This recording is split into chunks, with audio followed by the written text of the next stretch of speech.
앞서 뉴스룸 1부에서는 온라인 가짜뉴스의 실체와 함께 소셜미디어를 통해서 삽시간에 확산되는 과정도 전해드린 바가 있습니다.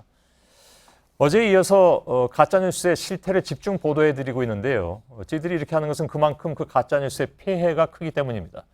문제는 이런 온라인 가짜뉴스들이 갈수록 더 교묘해지고 파급력도 커지고 있다는 거라고 말씀드렸습니다. 특히 최근에는 탄핵 반대를 위한 주장의 도구로 사용되고 있고 그것이 광장 한켠에 이른바 친박 단체들의 동원에도 한몫을 하고 있다는 그런 판단이 나오고 있죠. 취재 기자와 한 걸음 더 들어가 보겠습니다. 윤세민아 기자가 나와 있습니다. 어제는 저희가 신문으로 포장된 가짜뉴스, 그러니까 오프라인 실태를 전해드렸는데 온라인에서 퍼지고 있는 가짜뉴스들, 그러니까 이게 기존 찌라시들하고 어떤 차이가 있습니까? 네, 지금 보시는 건 친박단체의 단체 대화방에 올라온 한 가짜 뉴스입니다. 예. 세계 석학들도 한국의 상황을 걱정하고 있다는 기사인데요. 미국 스탠포드 대학 교수이자 또 모 연구소를 직접 운영하고 있는 소장의 인터뷰가 나옵니다. 예. 대통령의 한국의 대통령 탄핵 흐름은 북한과 중국의 힘을 의지한 세력들이 벌이는 파워게임이라고 인터뷰에서 말했다는 건데요. 기존의 지라시들과 달리 완결된 기사체의 문장을 사용하는 것은 물론 끝에는 기자의 바이라인까지 달려 있습니다. 여기서 바이라인이라는 것은 이제 이 기사를 쓴 기자의 이름을 갖다 붙인다. 예, 맞습니다. 예. 그래서 일부러 검색을 하지 않는 이상 이것을 인터뷰 기사가 아니다 이렇게 의심하는 것이 차라리 더 어려울 정도입니다. 예. 자, 일부에 이어서 지금 한 걸음 더 들어가고 있는 상황인데 물론 이 내용도 가짜라는 거잖아요.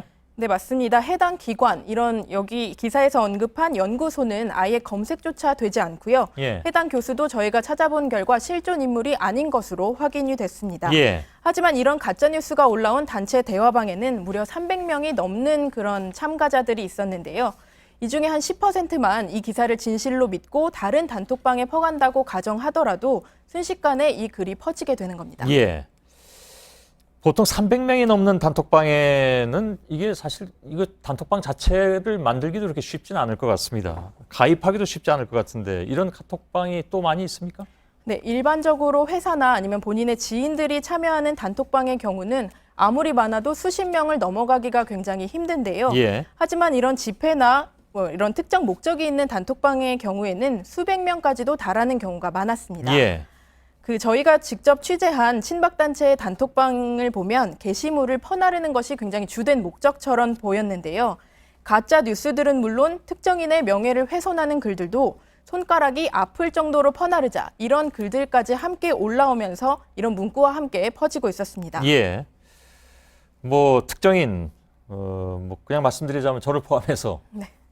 기가 막힌 얘기들이 많이 돌고 있다는 것을 잘 알고 있습니다.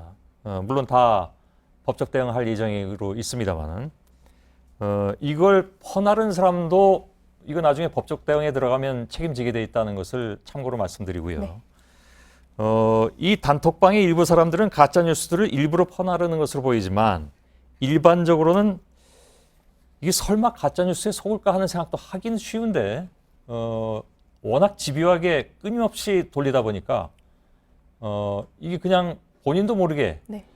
생각이 바뀌는 그런 경우도 있으려면 있겠죠. 네, 그렇습니다. 그리고 실제로 앞서 보신 단톡방에는 하루에도 수십 건의 그런 링크나 게시글들이 올라오는데요. 문제는 이 중엔 진짜 뉴스도 있다는 겁니다. 예. 지금 보시는 2월 첫째 주 종합뉴스라는 이 글의 경우에는 촛불 집회에 중국 유학생 6만 명이 동원됐다는 내용이 마치 뉴스의 헤드라인처럼 유튜브 영상과 함께 올라와 있습니다. 예. 실체가 확인되지 않은 가짜 뉴스인데 실제 뉴스 헤드라인과 섞어서 진짜 뉴스처럼 보이게 한 겁니다. 예. 실제 온라인에서 이런 가짜 뉴스들이 얼마나 무차별로 확산되는지 이것도 분석을 해봤죠. 네, 맞습니다. 지금 보시는 건 한 친박 단체의 홈페이지입니다. 탄핵 가결 열흘 뒤인 지난해 12월 19일 도널드 트럼프 미국 대통령 당선인이 박근혜 대통령의 탄핵을 반대한다는 가짜 뉴스가 올라왔습니다. 예. 트럼프가 박 대통령의 탄핵은 2017년부터 미국 경제에 큰 악영향을 미칠 것이다. 탄핵 문제는 그렇기 때문에 다시 검토해야 된다. 이렇게 말을 했다는 겁니다. 예. 그런데 이런 게시물의 경우는 매우 곧바로 가짜라는 사실이 즉각 밝혀졌는데요. 하지만 최근까지도 페이스북과 트위터에서 무려 1,500건이 넘게 공유되면서 탄핵 반대의 근거로 사용되고 있습니다. 예. 자, 가짜뉴스를 만드는 패턴이라고 해야 될까요? 그러니까 일종의 정형화된 유형도 있다고 들었는데 시청자분들도 이걸 좀 아셔야 가짜 뉴스에 안 속으실 것 같습니다. 맞습니다. 그래서 저희 취재진이 극우 사이트나 친박단체 관련 사이트 등에서 발견한 가짜 뉴스들을 분석해 본 결과 예. 이런 가짜 뉴스가 만들어지는 일정한 패턴이 발견됐습니다. 하나하나 설명을 해드리면요. 우선 가장 기초적인 수준의 가짜 뉴스는 근거가 없는 허위 그리고 조작된 게시물들입니다. 예. 실제 기사 링크나 출처가 없이 본지에 따르면 그리고 본지 취재에 따르면 이런 식으로만 돼 있는 글들입니다. JTBC가 보도한 최순실 씨의 태블릿 PC 관련 보도가 모두 조작이다 또는 허위다 이렇게 주장하는 게시물들이 대표적인데요. 예. 태블릿 PC가 최순실 씨 것이 아니다. 혹은 누군가가 의도적으로 태블릿 PC를 저희 JTBC에 제공한 것이다라는 주장을 담은 내용인데 이는 저희가 기존의 보도를 통해서 사실을 밝힌 바가 있습니다. 예. 사실을 밝혀도 이것이 이른바 친박 세력들에게는 일종의 전략 상품처럼 돼서 사실을 밝혀도 소용이 없을 정도로 없습니다. 사실 소용이 없이 계속 퍼뜨리고 있는 상황이긴 합니다. 물론 이것에 대해서 주요 인물에 대해서 저희들은 법적 대응에 들어간 바가 있습니다. 그리고 법적 대응 이후에도 지속적으로 이런 행위를 하는 것에 대해서는 결코 나중에 유리하지 않을 것이다라는 것이 법조계의 의견이기도 하고요. 최근에는 좀 더 교묘한 가짜 뉴스들도 생산되고 있다고 하는데. 네, 그런 것들이 바로 가짜뉴스의 두 번째 유형으로 분류할 수 있을 것 같습니다. 외신이나 과거 국내 기사들을 출처로 들면서 신뢰할 만한 내용이라는 점을 강조하는 건데요. 완전히 새로운 가짜뉴스를 만들기보다는 기존 뉴스들을 교묘하게 짜집게 해서 내용을 왜곡하는 겁니다. 예. 지금 보시는 건 어제 한 친박단체의 사이트에 올라온 글입니다.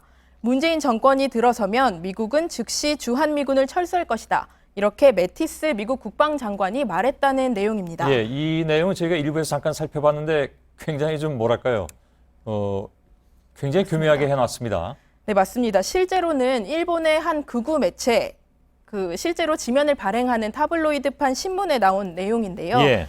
하지만 내용을 자세히 살펴보면 한 일본인 교수의 일방적인 주장을 마치 매티스 미국 국방장관이 말한 것처럼 왜곡을 해놓은 겁니다. 예, 예. 그리고 또 CNN 뉴스라는 영상의 경우에는 북한 노동당기가 촛불과 세월호 노란 리본을 결합한 모양이다. 이런 장면이 나옵니다. 예. 이 역시 누군가가 실제 뉴스와 허위 사실을 짜깁게 해서 올린 겁니다. 예. 윤세민아 기자가 취재했습니다. 잘 들었습니다.